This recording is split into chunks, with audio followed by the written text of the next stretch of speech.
हाँ जी, तो नैक्सट साडा दा टॉपिक है DVST direct view storage device.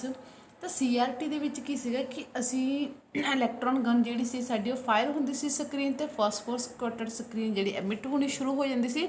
ਤਾਂ ਇਸ ਤਰੀਕੇ ਨਾਲ ਪਿਕਚਰ ਬਣਦੀ ਸੀ ਤੇ ਬਟ ਅਸੀਂ ਬਾਰ-ਬਾਰ ਸਕਰੀਨ ਦੇ ਉਹਨਾਂ ਲੋਕੇਸ਼ਨਸ ਤੇ ਹੀ ਇਲੈਕਟ੍ਰੋਨ ਗਨਸ ਨੂੰ ਫਾਇਰ ਕਰਦੇ ਸੀਗੇ, ਯਾਨੀ ਕਿ ਅਸੀਂ ਬਾਰ-ਬਾਰ ਸਕਰੀਨ ਨੂੰ ਕਰਦੇ ਸੀ ਰਿਫਰੈਸ਼।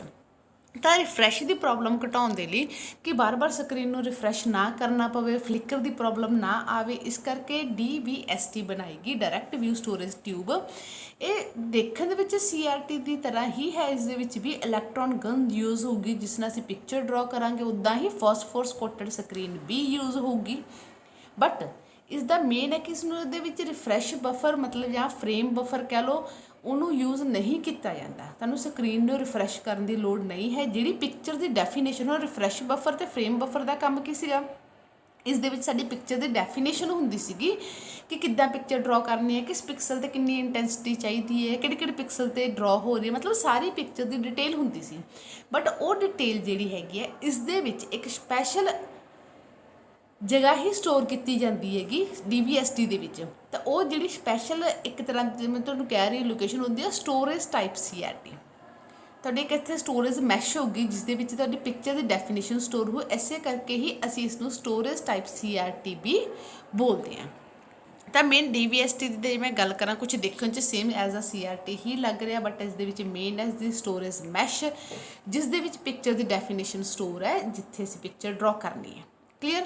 ਤਾਂ ਇਹਦੇ ਵਿੱਚ ਮੈਂ ਪਹਿਲਾਂ ਵੀ ਕਿਹਾ ਬੇਟਾ ਕਿ DVST 'ਚ ਰਿਫਰੈਸ਼ ਦੀ ਲੋੜ ਨਹੀਂ ਹੈਗੀ, ਕਿਉਂਕਿ ਇਸ ਦੇ ਵਿੱਚ ਜਿਹੜੀ ਤੁਹਾਡੀ ਫਾਸਫੋਰਸ ਯੂਜ਼ ਕੀਤੀ ਜਾਂਦੀ ਹੈ ਉਹ ਬਹੁਤ ਹੀ ਹਾਈ ਪਰਸਿਸਟੈਂਸ ਦੀ ਹੁੰਦੀ ਹੈ। ਹਾਈ ਪਰਸਿਸਟੈਂਸ ਸਮਝਦੇ ਹੋ ਨਾ, ਮਤਲਬ ਉਹ ਵਾਲੀ ਫਾਸਫੋਰਸ ਜਿਹੜੀ ਕਿ ਬਹੁਤ ਲੰਮਾ ਟਾਈਮ ਤੱਕ ਗਲੋ ਕਰਦੀ ਰਹੂਗੀ। ਇੱਕ ਤੇ ਵਾਰ ਇਲੈਕਟ੍ਰੋਨ ਆ ਕੇ ਟਕਰਾਏ ਉਹ ਕਾਫੀ ਟਾਈਮ ਤੱਕ ਗਲੋ ਕਰੂਗੀ। ਇਸੇ ਕਰਕੇ ਇਹਨੂੰ ਬਾਰ-ਬਾਰ ਰਿਫਰੈਸ਼ ਕਰਨ ਦੀ ਲੋੜ ਨਹੀਂ ਪੈਂਦੀ ਕਿ 40 ਤੋਂ 50 ਮਿੰਟ ਤੱਕ ਇਹ ਪਿਕਚਰ ਨੂੰ ਉੱਦਾਂ ਹੀ ਹੋਲਡ ਕਰਕੇ ਰੱਖ ਸਕਦੇ ਆ ਵਿਦਆਊਟ ਫੇਡਿੰਗ। ਇਸ ਦੇ ਵਿੱਚ ਕਿਹੜੇ ਕਿਹੜੇ ਕੰਪੋਨੈਂਟਸ ਨੇ ਥੋੜਾ ਫਾਸਟ ਕਰਵਾ ਰਹੇ ਕਿ ਆਪਾਂ ਆਲਰੇਡੀ ਕੀਤੇ ਆ। ਇਲੈਕਟ੍ਰੋਨ ਗਨ ਜਿਸ ਦੇ ਵਿੱਚ 2 ਇਲੈਕਟ੍ਰੋਨ ਗਨ ਯੂਜ਼ ਹੁੰਦੀਆਂ, ਪ੍ਰਾਇਮਰੀ ਐਂਡ ਫਲੱਡ। ਪ੍ਰਾਇਮਰੀ ਜੋ ਕਿ ਜਿਸ ਦੇ ਵਿੱਚ ਉਹਦਾ ਪਿਕਚਰ ਦਾ ਪੈਟਰਨ ਸਟੋਰ ਹੋਊਗਾ, ਤੇ ਫਲੱਡ ਗਨ ਦੀ ਹੈਲਪ ਨਾਲ ਅਸੀਂ ਉਸ ਪਿਕਚਰ ਨੂੰ ਡਿਸਪਲੇ ਕਰਵਾਵਾਂਗੇ, ਮਤਲਬ ਉਹਦੇ ਡਿਸਪਲੇ ਨੂੰ ਮੇਨਟੇਨ ਕਰੀ ਰੱਖਾਂਗੇ। ਇੱਕ ਵਾਰ ਪ੍ਰਾਇਮਰੀ ਗਨ ਚੱਲੂ, ਉਸ ਤੋਂ ਬਾਅਦ ਉਸੇ ਪਿਕਚਰ ਨੂੰ ਮੇਨਟੇਨ ਕਰਨ ਦੇ ਲਈ ਫਲੱਡ ਗਨ ਕੰਮ ਕਰਦੀ ਹੈ। ਫਾਸਫੋਰਸ ਕੋਟਡ ਸਕਰੀਨ ਜਿਵੇਂ ਕਿ CRT ਦੇ ਵਿੱਚ ਹੁੰਦੀ ਸੀ ਉੱਦਾਂ ਦੀ ਹੀ, ਠੀਕ ਹੈ, ਜਿਸ ਦੇ ਉੱਪਰ ਇਲੈਕਟ੍ਰੋਨਸ ਜਾ ਕੇ ਫਾਇਰ ਕਰਦੇ ਸੀਗੇ ਤਾਂ ਉਹ ਜਿਹੜੇ ਉਹਦੇ ਕ੍ਰਿਸਟਲ ਸੀ ਉਹ ਮਿਟ ਹੋਣੇ ਸ਼ੁਰੂ ਹੋ ਜਾਂਦੇ ਸੀਗੇ। ਕਲੀਅਰ। ਬਟ ਇਸ ਦੇ ਵਿੱਚ ਜਿਹੜੀ ਫਾਸਫੋਰਸ ਸਕਰੀਨ ਹੈ ਉਹ ਬਹੁਤ ਹੀ ਹਾਈ ਪਰਸਿਸਟੈਂਟ ਦੀ ਯੂਜ਼ ਹੋਊਗੀ। ਸਟੋਰੇਜ ਮੈਸ਼, ਤਾਂ ਸਟੋਰੇਜ ਮੈਸ਼ ਹੋਰ ਕੁਛ ਨਹੀਂ, ਇੱਕ ਫਾਈਨ ਵਾਇਰ ਮੈਸ਼ ਹੋਊਗੀ, ਵਾਇਰਸ ਦੀ ਬਿਲਕੁਲ ਬਰੀਕ ਜਾਲ ਕਹਿ ਲਓ, ਜਿਹੜਾ ਕਿ ਡਾਈ ਇਲੈਕਟ੍ਰਿਕ ਕੋਟਡ ਹੋਊਗਾ। ਤੁਹਾਡੀ ਫਾਸਫੋਰਸ ਸਕਰੀਨ ਤੋਂ ਬਾਅਦ ਜੇ ਫਾਸਫੋਰਸ ਸਕਰੀਨ ਇਸ ਤੋਂ ਬਾਅਦ ਤੁਹਾਡੀ ਸਟੋਰੇਜ ਮੈਸ਼ ਹੁੰਦੀ ਹੈਗੀ। ਕਲੀਅਰ। ਤਾਂ ਜਿਹੜੀ ਤੁਹਾਡੀ ਪ੍ਰਾਇਮਰੀ ਗਨ ਹੈ, ਪ੍ਰਾਇਮਰੀ ਗਨ ਨੇ ਕੀ ਕੀਤਾ, ਇਲੈਕਟ੍ਰੋਨਸ ਫਾਇਰ ਕੀਤੇ ਤੇ ਉਹ ਅੱਗੇ ਜਾ ਕੇ ਜਿਹੜੀ ਹੈਗੀ ਤੁਹਾਡੇ ਹੁੰਦੇ ਹੋਏ ਸਟੋਰੇਜ ਮੈਸ਼ ਤੋਂ ਹੋ ਕੇ ਤੁਹਾਡੇ ਫਾਸਫੋਰਸ ਸਕਰੀਨ ਵੱਲ ਨੂੰ ਟਰਾਂਸਫਰ ਹੋ ਜਾਂਦੇ ਆ। ਕਲੀਅਰ। ਤਾਂ ਸਟੋਰੇਜ ਮੈਸ਼ 'ਤੇ ਆ ਕੇ ਉਹ ਟਕਰਾਉਣਗੇ। ਸਟੋਰੇਜ ਮੈਸ਼ ਉਹ 'ਚ ਹੀ ਪਿਕਚਰ ਨੂੰ as a form of positive charge ਜਿਹੜੀ ਹੈਗੀ ਹੈ ਸਟੋਰ ਕਰ ਲੂਗੀ। ਤਾਂ ਮੇਨ ਪਹਿਲਾਂ ਤੁਹਾਡੀ ਸਕਰੀਨ ਹੋ ਗਈ, ਉਸ ਦੇ ਪਿੱਛੇ ਸਟੋਰੇਜ ਮੈਸ਼ ਹੋ ਗਿਆ, ਉਸ ਤੋਂ ਪਿੱਛੇ ਆਉਂਦਾ ਤੁਹਾਡਾ ਕਲੈਕਟਰ। ਤਾਂ ਤੁਹਾਡੀਆਂ ਦੋਨੇ ਗਨਜ਼ ਵੀ ਇੱਥੇ ਸ਼ੋ ਕੀਤੀਆਂ ਹੋਈਆਂ ਨੇ। ਤਾਂ ਹੁਣ ਨੈਕਸਟ ਕਲੈਕਟਰ ਦਾ ਕੀ ਕੰਮ ਹੈ। ਕਲੈਕਟਰ ਕੀ ਕਰਦਾ ਗਾ, ਜਿਹੜੇ ਤੁਹਾਡੇ ਇਲੈਕਟ੍ਰੋਨਸ ਨੇ ਉਹਨਾਂ ਨੂੰ ਦੀ ਸਪੀਡ ਕੰਟਰੋਲ ਕਰਨ ਲਈ ਯੂਜ਼ ਕਰਾਂਗੇ ਅਸੀਂ ਕਲੈਕਟਰ ਨੂੰ। ਸਟੋਰੇਜ ਮੈਸ਼ ਦੇ ਪਿੱਛੇ ਹੀ ਪਹਿਲਾਂ phosphorus then storage mesh then collector, ਇੱਦਾਂ ਪਿੱਛੇ ਹੀ ਹੋਊਗਾ ਤੁਹਾਡੀ ਕਲੈਕਟਰ, ਜਿਹੜਾ ਕਿ ਤੁਹਾਡੇ ਇਲੈਕਟ੍ਰੋਨਸ ਨੂੰ ਕਲੀਅਰ ਹੈ ਕੰਟਰੋਲ ਕਰਨ ਦੀ ਕੋਸ਼ਿਸ਼ ਕਰੂਗਾ, ਮਤਲਬ ਉਹਨਾਂ ਦੀ ਸਪੀਡ ਨੂੰ ਕੰਟਰੋਲ ਕਰਨ ਦੀ ਕੋਸ਼ਿਸ਼ ਕਰੂਗਾ ਤਾਂ ਕਿ ਉਹ ਅੱਗੇ ਉਸੇ ਸਪੀਡ 'ਤੇ ਜਿਹੜੇ ਇਲੈਕਟ੍ਰੋਨਸ ਨੇ ਤੁਹਾਡੇ ਉਹ ਫਾਇਰ ਹੋਣ। ਕੁਛ ਇੱਦਾਂ ਜਿਹੜਾ ਹੈ ਤੁਹਾਡਾ ਕੰਮ ਕੀਤਾ ਜਾਊਗਾ। The electron that get attracted by the positive charge pass through the storage mesh and strike at the portions of phosphorus coated screen display the picture। ਤਾਂ ਬਹੁਤ ਵਾਰੀ ਆਪਾਂ ਕਰ ਲਈ ਜਿਹੜੇ ਤੁਹਾਡਾ ਮੈਸ਼ ਹੈ ਉਸ ਦੇ ਉੱਪਰ ਜਿਹੜੇ ਇਲੈਕਟ੍ਰੋਨਸ ਫਾਇਰ ਹੁੰਦੇ ਨੇ ਉੱਦਾਂ ਦਾ ਹੀ ਕੁਛ ਪੈਟਰਨ ਤੁਹਾਡੀ ਸਕਰੀਨ ਦੇ ਉੱਪਰ ਬਣਾ ਦਿੱਤਾ ਜਾਂਦਾ ਗਾ। ਮਤਲਬ ਇੱਕ ਤਰ੍ਹਾਂ ਦਾ ਹੁੰਦਾ ਕੀ ਹੈ ਜੀ ਜਿਹੜੀ ਸਟੋਰੇਜ ਵੇਟ ਜਿਹੜੀ ਸਟੋਰੇਜ ਮੈਸ਼ ਹੈ ਤੁਹਾਡੀ, ਸਪੋਜ਼ ਕਰੋ ਸਟੋਰੇਜ ਮੈਸ਼ ਹੈ, ਮੈਂ ਤੁਹਾਨੂੰ ਡਾਇਰੈਕਟ ਕਰਕੇ ਦਿਖਾ ਰਹੀ ਹਾਂ, ਠੀਕ ਹੈ। ਪਿੱਛੋਂ ਇਲੈਕਟ੍ਰੋਨਸ ਜਿਹੜੇ ਹੈਗੇ ਆ ਕੇ ਟਕਰਾਏ ਸਕਰੀਨ ਦੇ ਉੱਪਰ, ਕਲੀਅਰ ਹੈ। ਤਾਂ ਇਹਦੇ ਵਿੱਚ ਸਪੋਜ਼ ਕਰੋ ਅਸੀਂ ਕੁਛ ਸ਼ੇਪ ਇੱਦਾਂ ਦੀ ਬਣਾਉਣੀ ਹੈ, ਕੁਛ ਇੱਦਾਂ ਦੀ ਸ਼ੇਪ ਬਣਾਉਣੀ ਹੈ, ਠੀਕ ਹੈ। ਇੱਦਾਂ ਦੀ ਸ਼ੇਪ ਤੁਹਾਡੀ ਜਿਹੜੀ ਹੈਗੀ ਆ ਉਹ ਸਟੋਰੇਜ ਮੈਸ਼ 'ਤੇ ਆ ਕੇ ਬਣੀ। ਸਟੋਰੇਜ ਮੈਸ਼ ਕੀ ਕਰੂਗੀ, ਬਾਕੀ ਸਾਰੇ ਇਲੈਕਟ੍ਰੋਨਸ ਨੂੰ ਅੱਗੇ ਲੰਘਣ ਦੇ ਦਿੰਦੀ ਹੈ, ਬਸ ਬਾਕੀ ਸਾਰੇ ਇੱਥੇ ਇਲੈਕਟ੍ਰੋਨਸ ਫਿਲ ਹੋ ਗਏ, ਇਸ ਜਗ੍ਹਾ ਤੋਂ ਇਲੈਕਟ੍ਰੋਨਸ ਫਿਲ ਕਰਨ ਹੀ ਨਹੀਂ ਦਿੰਦੀ। ਜੇ ਇਲੈਕਟ੍ਰੋਨਸ ਫਿਲ ਨਹੀਂ ਹੋਏ ਇਸ ਜਗ੍ਹਾ 'ਤੇ ਤਾਂ ਦੇਖੋ ਸਾਡੇ ਕੋਲ ਉੱਦਾਂ ਦੀ ਹੀ ਪਿਕਚਰ ਬਣ ਗਈ ਨਾ, ਬਾਕੀ ਸਾਰੀ ਜਗ੍ਹਾ 'ਤੇ ਇਲੈਕਟ੍ਰੋਨਸ ਫਿਲ ਹੋ ਗਏ, ਇੰਨੀ ਜਗ੍ਹਾ 'ਤੇ ਇਲੈਕਟ੍ਰੋਨਸ ਫਿਲ ਹੋਏ ਨਹੀਂ, ਤਾਂ ਸਾਡੇ ਕੋਲ ਆਹ ਸਾਰੀ ਜਗ੍ਹਾ ਫਿਲ ਹੋ ਕੇ ਉੱਦਾਂ ਦੀ ਹੀ ਇੱਕ ਸ਼ੇਪ ਬਣ ਜੂਗੀ। ਵੇਟ ਮੈਂ ਸ਼ੇਪ ਇੱਕ ਸਿੰਪਲ ਕਰ ਲੈਂਦੇ ਆਪਾਂ, ਸਪੋਜ਼ ਮੈਂ ਇਹ ਸ਼ੇਪ ਬਣਾਉਣੀ ਹੈ, ਠੀਕ ਹੈ। ਤਾਂ ਸਟੋਰੇਜ ਮੈਸ਼ ਨੇ ਕੀ ਕੀਤਾ, ਸਟੋਰੇਜ ਮੈਸ਼ ਫਾਸਫੋਰ ਸਕਰੀਨ ਅੱਗੇ ਸਟੋਰੇਜ ਮੈਸ਼ ਨੇ ਕੀ ਕੀਤਾ, ਬਾਕੀ ਸਾਰੀ ਜਗ੍ਹਾ 'ਤੇ ਜਿਹੜੇ ਇਲੈਕਟ੍ਰੋਨਸ ਨੇ ਇਸ ਜਗ੍ਹਾ 'ਤੇ ਇਲੈਕਟ੍ਰੋਨ ਰੋਕ ਲਏ, ਠੀਕ ਹੈ।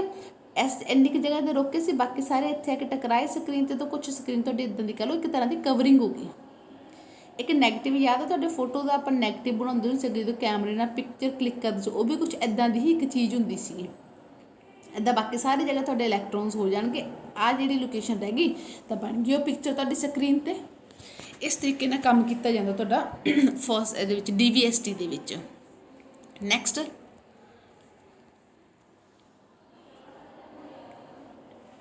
ਓਕੇ, DVST ਵਿਦਾਊਟ ਫਲਿੱਕਰ ਕੰਮ ਕਰਦੀ ਅਸੀਂ ਪੜ੍ਹ ਚੁੱਕੇ ਹਾਂਗੇ। ਨੈਕਸਟ ਕੀ ਹੈ ਕਿ DVST ਦੇ ਵਿੱਚ ਇੱਕ ਟਾਈਮ ਕੰਜ਼ਿਊਮਿੰਗ ਕੰਮ ਕੀ ਹੈ ਕਿ ਤੁਸੀਂ ਪਿਕਚਰ ਨੂੰ ਮੋਡੀਫਾਈ ਕਰਨਾ। ਦੇਖੋ ਹੁਣ ਆਪਾਂ ਹੀ ਪਹਿਲਾਂ ਕੀਤਾ ਹੋਇਆ ਕਿ ਇਸ ਦੇ ਵਿੱਚ ਕੀ ਹੈਗੀ ਤੁਹਾਡੀ ਬਹੁਤ ਹਾਈ ਪਰਸਿਸਟੈਂਸ ਦੀ ਫਾਸਫੋਰਸ ਲੱਗੀ ਹੈ, ਮਤਲਬ ਉਹ ਆਪਣੇ ਆਪ ਤਾਂ ਫੇਡ ਹੁੰਦੀ ਨਹੀਂ। ਤਾਂ ਸਾਨੂੰ ਕੀ ਕਰਨਾ ਪਊ, ਸਾਨੂੰ ਓਬੀਅਸ ਦੇਖੋ ਮੈਂ ਤੈਨੂੰ ਕਿਹਾ ਕਿ ਇੱਕ ਵਾਰ ਪਿਕਚਰ ਬਣ ਗਈ ਸਾਡੀ ਸਕਰੀਨ 'ਤੇ, ਆਹ ਸਾਡੀ ਪਿਕਚਰ ਬਣ ਗਈ ਸਕਰੀਨ 'ਤੇ, ਓਕੇ ਆ। ਤਾਂ ਹੁਣ ਇਹ ਪਿਕਚਰ ਆਪਣੇ ਆਪ ਫੇਡ ਤਾਂ ਹੋ ਗਈ ਨਹੀਂ, ਆਪਾਂ 40 ਤੋਂ 50 ਮਿੰਟ ਤੱਕ ਦੀ ਪਰਸਿਸਟੈਂਸ ਆ ਸਕਰੀਨ ਦੀ ਆਪ ਕਰ ਚੁੱਕੇ ਹਾਂ। ਤਾਂ ਹੋਊਗਾ ਕਿ ਹੁਣ ਇਹਨਾਂ ਨੂੰ ਕੁਛ ਇੱਦਾਂ ਦਾ ਲੌਜਿਕ ਕਰਨਾ ਪਊਗਾ ਵੀ ਸਾਰੀ ਦੀ ਸਾਰੀ ਸਕਰੀਨ ਕਲੀਅਰ ਹੋ ਜੇ। ਤਾਂ ਇਸੇ ਕਰਕੇ ਕੀਤਾ ਕੀ ਜਾਂਦਾ, ਪੋਜ਼ਿਟਿਵ ਚਾਰਜ ਅਪਲਾਈ ਕੀਤਾ ਜਾਂਦਾ ਹੈਗਾ ਤੁਹਾਡੀ ਨੈਗੇਟਿਵ ਚਾਰਜ ਮੈਸ਼ ਦੇ ਉੱਪਰ, ਤਾਂ ਕਿ ਜਿਹੜੀ ਸਕਰੀਨ ਹੈ ਉਹ ਪੂਰੀ ਦੀ ਪੂਰੀ ਕਲੀਅਰ ਹੋ ਜੇ। ਅਤੇ ਇਹ ਵੀ ਆਪਣੇ ਆਪ 'ਚ ਇੱਕ ਟਾਈਮ ਕੰਜ਼ਿਊਮਿੰਗ ਪ੍ਰੋਸੈਸ ਹੈ।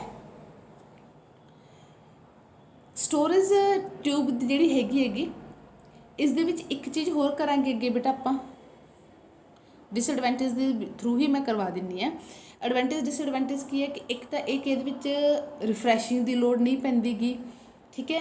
ਅਸੀਂ ਕੰਪਲੈਕਸ ਪਿਕਚਰਸ ਨੂੰ ਵੀ ਦਿਖਾ ਸਕਦੇ ਹਾਂ ਹਾਈ ਰੈਜ਼ੋਲੂਸ਼ਨ 'ਤੇ ਬਿਨਾਂ ਫਲਿੱਕਰ ਤੋਂ, ਕਿਉਂਕਿ ਜੇ ਰਿਫਰੈਸ਼ਿੰਗ ਦੀ ਲੋੜ ਹੀ ਹੈ ਨਹੀਂ ਤਾਂ ਉਹ ਵੀ ਫਲਿੱਕਰ ਦੀ ਲੋੜ ਵੀ ਹੈ ਨਹੀਂ, ਫਰੇਮ ਬਫਰ ਦੀ ਲੋੜ ਵੀ ਨਹੀਂ ਪੈਂਦੀ ਗੀ, ਠੀਕ ਹੈ। ਸਾਡੀ ਮੈਮਰੀ ਸਪੇਸ ਬਚ ਜਾਂਦੀ ਕਿਉਂਕਿ ਇਸ ਦੇ ਵਿੱਚ ਸਟੋਰੇਜ ਮੈਸ਼ ਦੇ ਵਿੱਚ ਪਿਕਚਰ ਦੀ ਡੈਫੀਨੇਸ਼ਨ ਸਟੋਰ ਕਰਦੇ ਹੈਗੇ। ਇਸੇ ਐਡਵਾਂਟੇਜ ਅਤੇ ਡਿਸਐਡਵਾਂਟੇਜ ਦੇ ਇਹ ਕਲਰਸ ਨਹੀਂ ਦਿਖਾ ਸਕਦੀ, ਸਿਰਫ ਇੱਕ ਸਿੰਗਲ ਲੈਵਲ ਆਫ ਇੰਟੈਂਸਿਟੀ, ਜਿਵੇਂ ਨੈਗੇਟਿਵ ਦੇ ਵਿੱਚ ਮੈਂ ਕਹਿ ਰਹੀ ਹਾਂ ਤੁਹਾਨੂੰ, ਉੱਦਾਂ ਦੀ ਹੀ ਇੱਕ ਇੰਟੈਂਸਿਟੀ ਤੁਹਾਨੂੰ ਇਹ ਦਿਖਾ ਪਾਊਗੀ। ਤੁਸੀਂ ਪਿਕਚਰ ਦੇ ਕਿਸੇ ਪਰਟੀਕੂਲਰ ਪੋਰਸ਼ਨ ਨੂੰ ਮੋਡੀਫਾਈ ਨਹੀਂ ਕਰ ਸਕਦੇ। ਸਪੋਜ਼ ਕਰੋ ਮੈਂ ਇਹ ਪਿਕਚਰ ਬਣਾਈ ਪਹਿਲਾਂ, ਅਤੇ ਹੁਣ ਨੈਕਸਟ ਟਾਈਮ ਮੈਂ ਇਹ ਪਿਕਚਰ ਬਣਾਉਣੀ ਹੈ, ਸਪੋਜ਼ ਕਰੋ ਬਸ ਸਿਰਫ ਇੰਨਾ ਕੁ ਪੋਰਸ਼ਨ ਮੈਂ ਕਲੀਅਰ ਕਰਨਾ, ਤਾਂ ਤੁਹਾਡੇ ਕੋਲ ਕੋਈ ਇੱਦਾਂ ਫੈਸਿਲਿਟੀ ਨਹੀਂ ਹੈ ਕਿ ਤੁਸੀਂ ਇੱਕ ਪਰਟੀਕੂਲਰ ਪੋਰਸ਼ਨ ਨੂੰ ਕਲੀਅਰ ਕਰ ਸਕੋ। ਤੁਹਾਨੂੰ ਪੂਰੀ ਦੀ ਪੂਰੀ ਸਕਰੀਨ ਹੀ ਇਰੇਜ਼ ਕਰਕੇ ਕਰਨੀ ਪੈਂਦੀ, ਤਾਂ ਉਹ ਟਾਈਮ ਕੰਜ਼ਿਊਮਿੰਗ ਪ੍ਰੋਸੈਸ ਹੈਗਾ।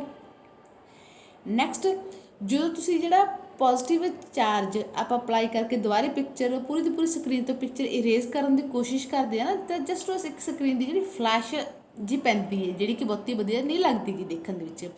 ਡਾਇਨਾਮਿਕ ਪਿਕਚਰਸ ਜਿਹੜੀਆਂ ਮੂਵਿੰਗ ਪਿਕਚਰਸ ਹੁੰਦੀਆਂ ਉਹਨਾਂ ਦੇ ਲਈ ਇਹ ਸੁਟੇਬਲ ਨਹੀਂ ਹੈਗੀ।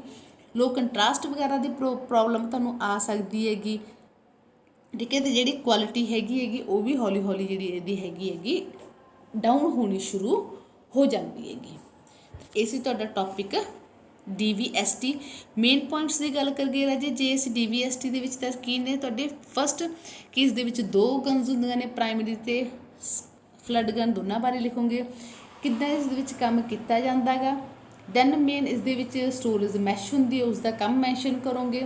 ਫਲਿੱਕਰ ਦੀ ਪ੍ਰੋਬਲਮ ਨਹੀਂ ਆਉਂਦੀ ਗੀ, ਮੈਮਰੀ ਸਪੇਸ ਨਹੀਂ ਚਾਹੀਦੀ, ਫਰੇਮ ਬਫਰ ਨਹੀਂ ਚਾਹੀਦਾ, ਇਹ ਸਾਰੇ ਪੁਆਇੰਟਸ ਤੁਸੀਂ ਕਵਰ ਕਰੋਗੇ DVST ਦੇ ਵਿੱਚ।